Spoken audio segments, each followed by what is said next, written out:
My wife claimed it was one night stand until I found vivid video proofs on her phone. Hey Reddit, I'm Alistair, and I never thought I'd be posting here, but I just had to get this off my chest. My world came crashing down recently, and I need to share my story. It's long, so bear with me. I'm a 36-year-old bloke from Scotland, married to Morven for 7 years. We've got 2 wee bairns, Isla and Ewan, and I thought we had a perfect life.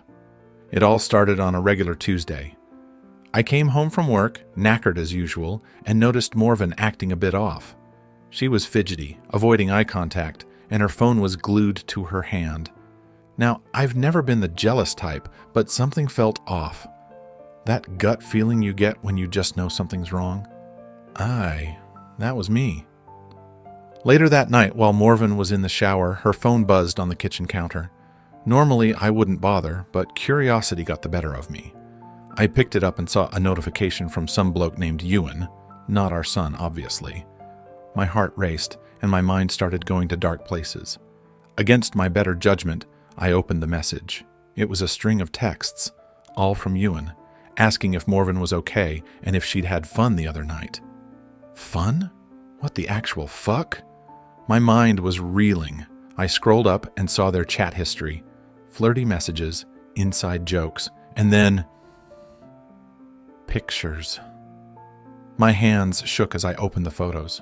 There she was, my Morven, in some hotel room, barely clothed, smiling in ways I hadn't seen in years. My stomach churned, and I felt like I was going to be sick. I couldn't believe what I was seeing. When Morven came out of the shower, I confronted her. "Who's Ewan?" I asked, trying to keep my voice steady. She froze, her eyes wide with panic. "He's just a friend," she stammered. "Why are you going through my phone?" "Just a friend? Are you taking the piss? I've seen the messages, the photos. What the hell is going on, Morven?" I could feel my anger rising, my hands clenching into fists. She broke down in tears, admitting to a one-night stand. She claimed it was a mistake, a moment of weakness, and begged for forgiveness. But I couldn't shake the feeling that there was more to the story.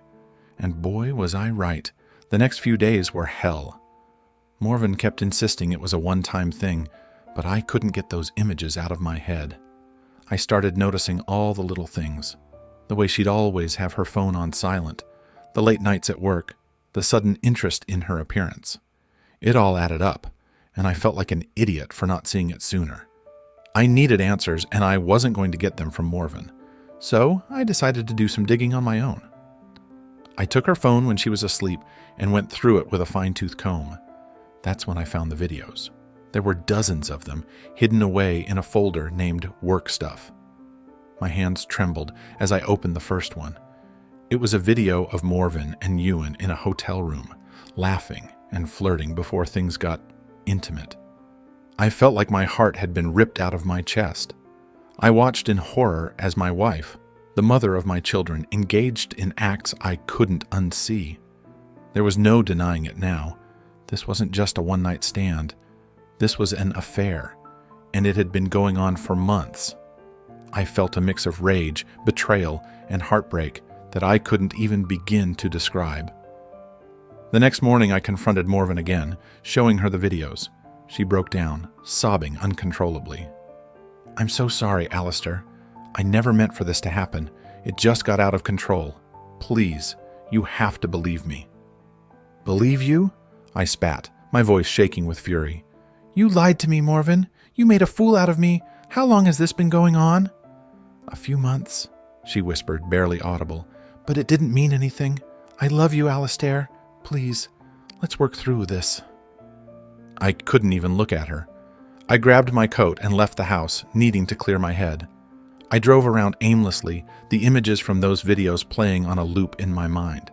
I felt like my entire life had been a lie. I decided to confront Ewan.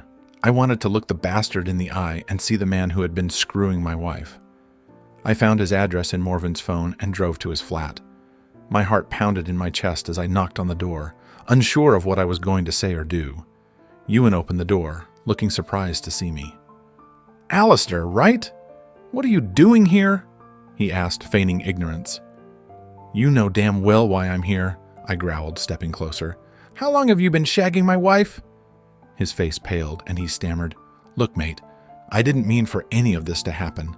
Morven and we just clicked, but it was never serious." "Never serious? You destroyed my family, you bastard!" I shouted, my fists clenched at my sides. I wanted to hit him to make him feel the pain I was feeling, but I knew that wouldn't solve anything. Ewan tried to explain, saying that Morven had been unhappy for a while, that they had connected on an emotional level before things got physical, but all I could hear was excuses. I left his flat, feeling even more broken than before. When I got home, Morven was waiting for me, her eyes red and swollen from crying. "Alistair, please, let's talk. We can get through this. I love you." "Love?" I scoffed. "You call this love? You lied to me, Morven. You betrayed me. How can we ever come back from this?" "I'll do whatever it takes," she pleaded. "Therapy, counseling, anything. Just don't give up on us." I wanted to believe her, but the wounds were too fresh. I told her I needed time to think and left the house again. I spent the night at a friend's place, drowning my sorrows in whiskey and trying to make sense of everything. Days turned into weeks, and I still couldn't bring myself to talk to Morven. I avoided her calls and texts, focusing on work and spending time with the kids. They were my only solace in this mess, the only thing keeping me from falling apart completely. Morven tried reaching out, sending me heartfelt messages and leaving notes around the house, but I couldn't face her. I didn't know if I could ever trust her again, and the thought of staying together for the sake of the kids felt like a betrayal to myself. One night, after putting the kids to bed, I sat down with a bottle of whiskey and started writing down my thoughts. It was therapeutic in a way, to get everything out on paper. I wrote about the good times, the bad times, and everything in between. I wrote about my love for Morven and my anger at her betrayal. And as I wrote, I realized that I couldn't keep living like this. I needed closure, one way or another. I called Morven and asked her to meet me at our favorite park, the one where we used to take the kids on weekends. She agreed, and the next day we sat on a bench, the weight of our shared history hanging between us. "Morven," I began, my voice heavy with emotion, "I can't keep pretending that everything's okay. What you did, it broke me. I don't know if we can ever go back to the way things were." Tears welled up in her eyes, and she reached for my hand. "Alistair, I'm so sorry. I know I hurt you, and I hate myself for it. But I love you, and I'm willing to do whatever it takes to make things right." "I believe you," I said, surprising even myself. "But I don't know if love is enough anymore. I need time to heal, to figure out if I can ever trust you again, and I need you to respect that."